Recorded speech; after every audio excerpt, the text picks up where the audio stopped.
Esperanza Viva. Una elección inteligente. Esperanza Viva. En la lectura, el licenciado Alejandro Venegas. Capítulo 3. Casamiento peligroso.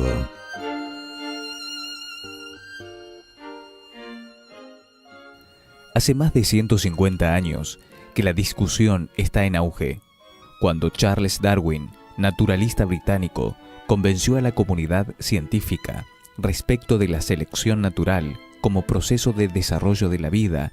El mundo se dividió. La idea de Darwin resultó en lo que hoy conocemos como teoría de la evolución, según la cual todos los seres vivos se desarrollan a partir de ancestros comunes. La combinación de diversas estimaciones indica que hoy entre el 2 y el 8% de la población mundial está compuesta por ateos, gente secularizada o sin religión. Dentro de ese grupo, prácticamente todos creen en la teoría de la evolución como modelo posible para el desarrollo de los seres vivos.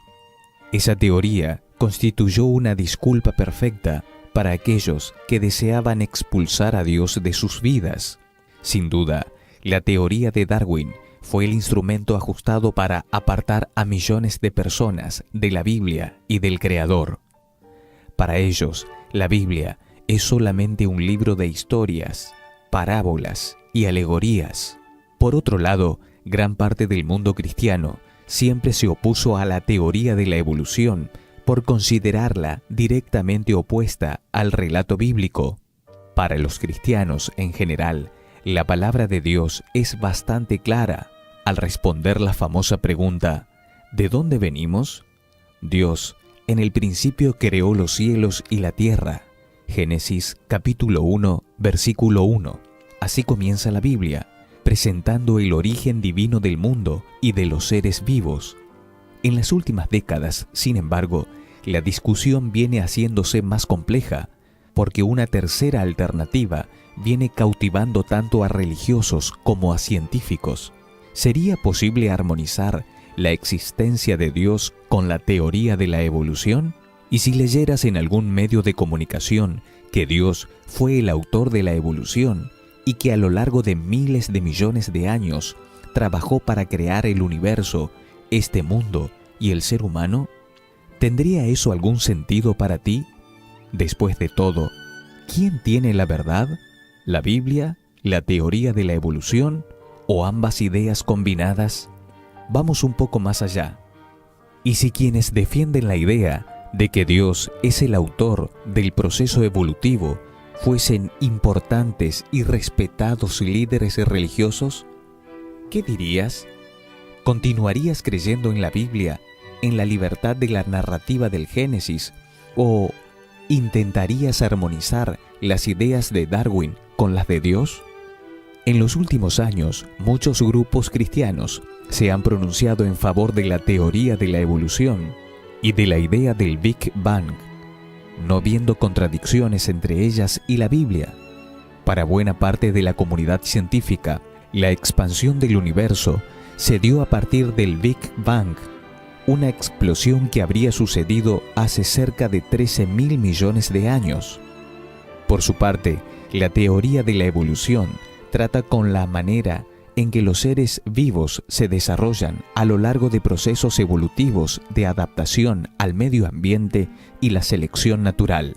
En 2014, varios diarios alrededor del mundo informaron que el Papa Francisco declaró el día 27 de octubre de 2014: cuando leemos respecto de la creación en Génesis, corremos el riesgo de imaginar que Dios era un mago con una varita mágica, capaz de hacerlo todo, pero no es así.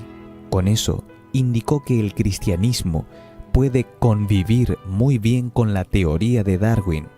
El Papa Benedicto XVI ya había afirmado el 26 de julio de 2007 que el debate entre creacionismo y evolucionismo es un absurdo, ya que la teoría de la evolución puede coexistir con la fe.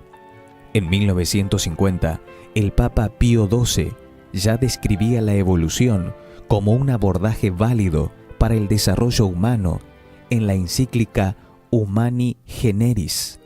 En marzo de 2009, el diario Camino, de una iglesia protestante tradicional, también se pronunció en favor del evolucionismo, afirmando ser posible ver en la teoría de la evolución de las especies la presencia permanente del acto creador de Dios a lo largo de millones de años. También en 2009, la Academia Nacional de Ciencias de los Estados Unidos publicó que muchas confesiones religiosas aceptan que la evolución biológica ha producido la diversidad de los seres vivos a lo largo de miles de millones de años de la historia de la Tierra. Uno de los más respetados pensadores evangélicos de los Estados Unidos, Mark Noll, profesor en la Universidad de Notre Dame, ha afirmado que los cristianos deben leer el libro de Génesis a la luz de la teoría de la evolución, que según él muestra la manera en que Dios creó las cosas. Como podemos notar, muchas confesiones cristianas y corrientes religiosas intentan compatibilizar dos ideas muy diferentes. En la concepción de buena parte de los cristianos, sin embargo, evolucionismo y creacionismo son teorías antagónicas. ¿Cómo podemos armonizar notas tan disonantes? Ese es sin duda un casamiento peligroso. La idea de un Dios que utiliza la evolución y deja que un tiempo de millones de años realice todo el trabajo creador no tiene sentido. Además, por definición, las explosiones destruyen, no construyen. Y si fuesen dejadas al azar, las cosas se desintegran en vez de organizarse en forma compleja. ¿Sería este un intento de tornar más racional la fe? Creo que sí, pero de manera equivocada. Es verdad que existen muchas religiones totalmente ajustadas a las ideas evolucionistas, como el espiritismo kardecista y el racionalismo cristiano, así como el hinduismo y el budismo, que no entran en controversia con el evolucionismo ni con cualquier otro conocimiento que se diga científico. Lo que causa sorpresa es el hecho de que cristianos confesos sugieran que el Edén y la creación, como son descritos en Génesis 1 y 2, sean solamente un mito o una alegoría y los rebajen a la condición de relato simbólico en lugar de estudiarlos como relatos literales e históricos. Una cosa es cierta, la teoría de la evolución invalidaría la visión histórica del relato bíblico de la creación y del origen de la vida. Es exactamente esa dimensión histórica y literal del relato bíblico lo que los cristianos no pueden descartar. Negar el Génesis implica descartar toda la Biblia. Es negar a Dios como creador y sustentador directo de todas las cosas. El libro de Génesis presenta un relato histórico y no alegórico ni simbólico, como algunos afirman. Así la evolución de las especies y la creación bíblica no se armonizan. Unirlas es oficiar un casamiento desastroso. Ante la seriedad del asunto, debemos examinar lo que la Biblia y el mismo Señor Jesús dicen sobre el origen de todo lo que conocemos. A lo largo de la palabra de Dios, el Señor es presentado como el creador directo de todas las cosas. Consideremos algunos textos. Luego bendijo a Abraham con estas palabras: que el Dios Altísimo, creador del cielo y la tierra, bendiga a Abraham. Génesis capítulo 14, versículo 19. ¿Acaso no lo sabes? ¿Acaso no te has enterado? El Señor es el Dios eterno, creador de los confines de la tierra. No se cansa ni se fatiga, y su inteligencia es insondable. Isaías capítulo 40, versículo 28. Porque así dice el Señor, el que creó los cielos, el Dios que formó la tierra, que la hizo y la estableció, que no la creó para dejarla vacía, sino que la formó para ser habitada. Yo soy el Señor y no hay ningún otro. Isaías capítulo 45, versículo 18. Acuérdate de que en 6 días Hizo el Señor los cielos y la tierra, el mar y todo lo que hay en ellos, y que descansó el séptimo día. Por eso el Señor bendijo y consagró el día de reposo. Éxodo capítulo 20, versículo 11. Por la fe entendemos que el universo fue formado por la palabra de Dios, de modo que lo invisible no provino de lo que se ve. Hebreos capítulo 11, versículo 3. La creación, según es narrada en Génesis, es una verdad revelada por Dios. La Biblia es el libro de la verdad. Como declaró Jesús, santifícalos en la verdad. Tu palabra es verdad. San Juan, capítulo 17, versículo 17. Ahora veamos la posición de Jesús sobre el asunto. En ningún momento Jesús cuestionó, reinterpretó o negó la creación como es descrita en Génesis capítulo 1 y capítulo 2. En ningún comentario Él dio cualquier indicio de que la vida humana fuese consecuencia de un proceso evolutivo o de que los días descritos en los primeros capítulos del Génesis se refieran a eras o millones de años. Al contrario, las referencias de Jesús al relato de la creación son bastante claras.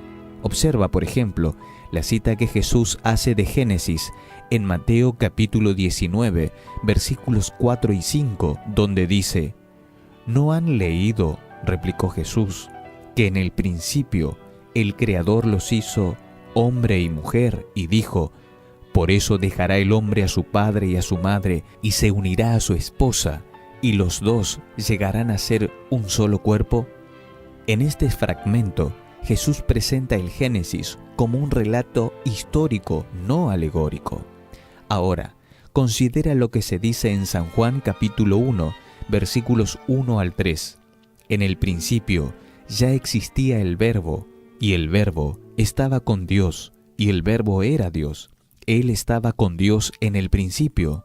Por medio de Él, todas las cosas fueron creadas. Sin Él, nada de lo creado llegó a existir.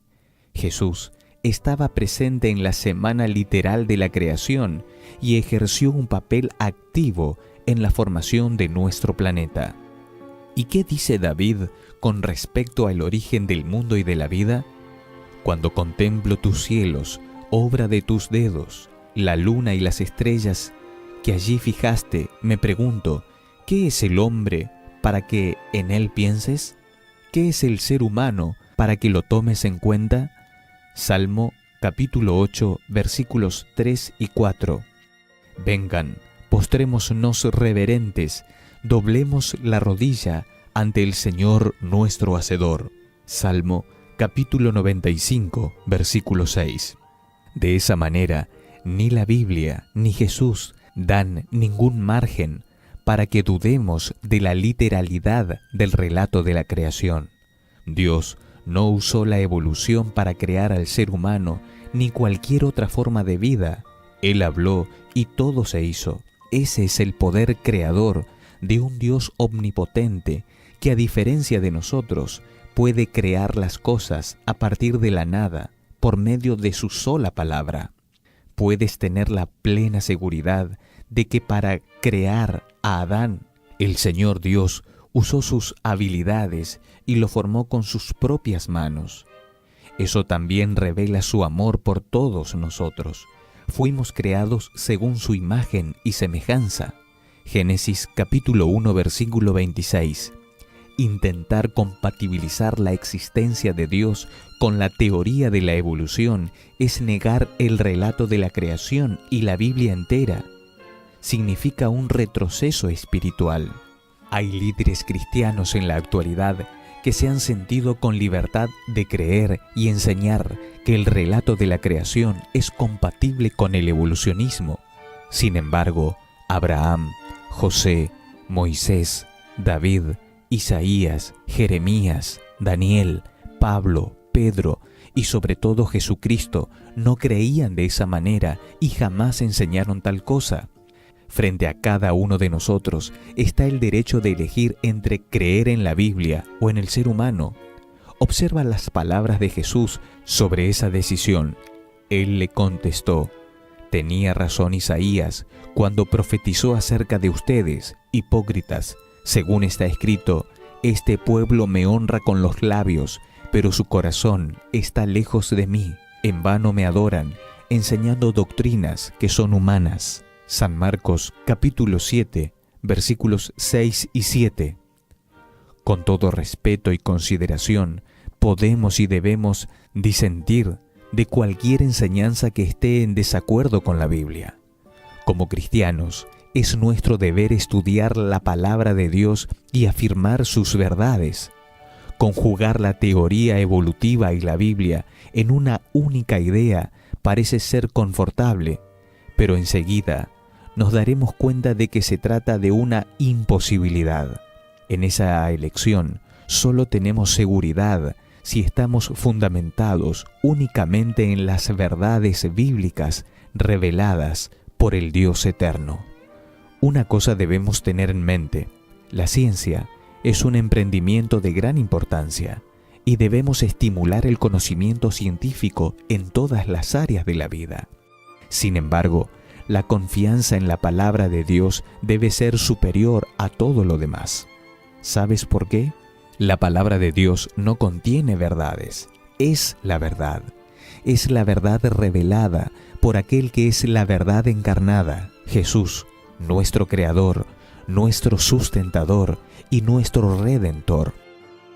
¿Cuántas veces son derrumbadas teorías científicas por otras teorías también científicas, solo para que estas últimas, más tarde, también se demuestren equivocadas? Eso es propio del método científico. La verdad de hoy puede no ser verdad mañana.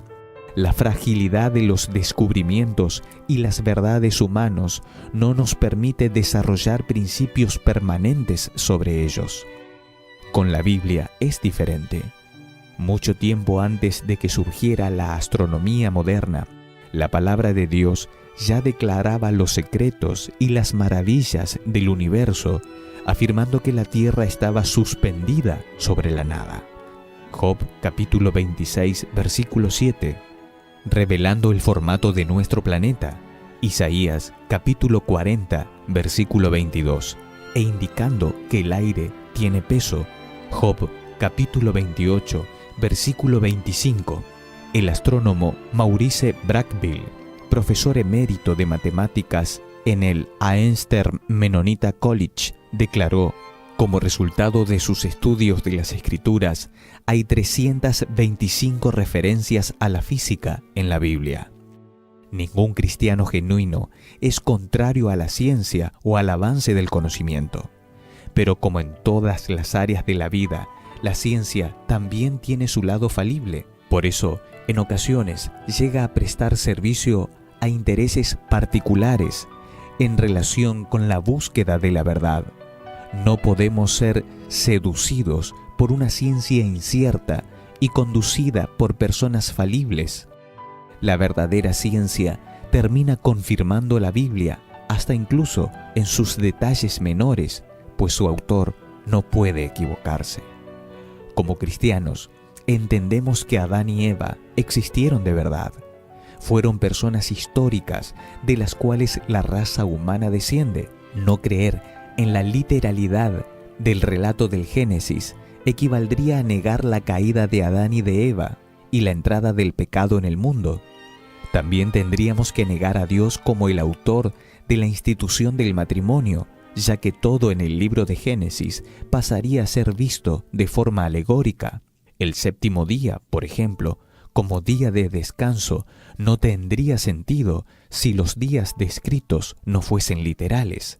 Entonces, la tentativa de acomodar el evolucionismo a la visión bíblica se muestra como un gran embuste. Lamentablemente, millones de cristianos sinceros están siendo llevados por esa idea, aparentemente interesante y académica. Sin embargo, hay peligros en medio de ese camino. Consideremos alguno de ellos. Primero, intentar armonizar la teoría de la evolución con el resto del Génesis trae consecuencias devastadoras para la fe cristiana. Si Dios es el originador del proceso evolutivo, en cierto sentido, Él también sería el originador de las otras catástrofes derivadas del azar o de la historia, como el pecado, las enfermedades y la muerte. Así como un niño que construye un castillo de arena solamente para destruirlo después, Dios nos habría traído a la vida para después vernos morir. Si Dios coordinó el proceso evolutivo y no administró sus efectos y sus defectos, entonces Él sería un Dios descuidado, y eso habría causado la muerte de miles de millones de personas a lo largo de los milenios. Así, intentar compatibilizar la teoría de la evolución con la creación divina es desastroso. Satanás siempre intentó destruir la Biblia. Es verdad que este intento presente es más elaborado, sin embargo, así como las otras veces, no tendrá éxito. La verdad bíblica continuará brillando y mantendrá la llama de la esperanza para los sinceros e inteligentes hijos de Dios. Un segundo peligro para los cristianos tiene que ver con la responsabilidad y la culpa.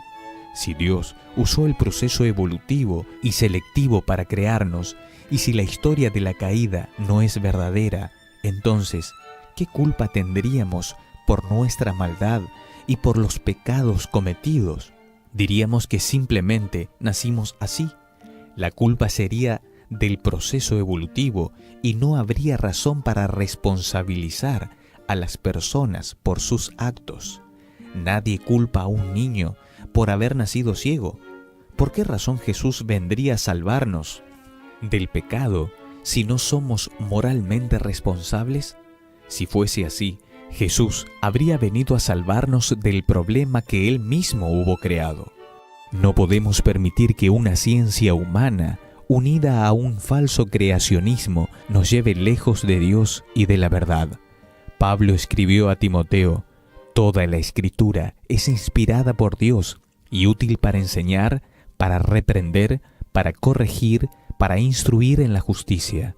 Segunda de Timoteo, capítulo 3, versículo 16.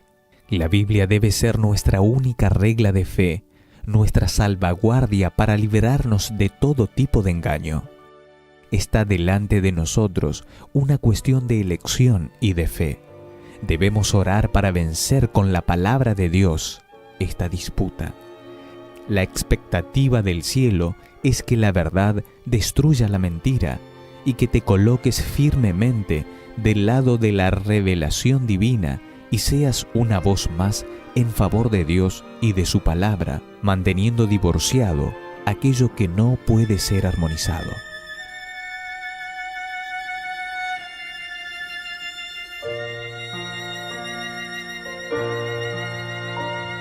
Esto fue Esperanza Viva. Lectura de Alejandro Venegas. Sobre textos de Iván Saraiva.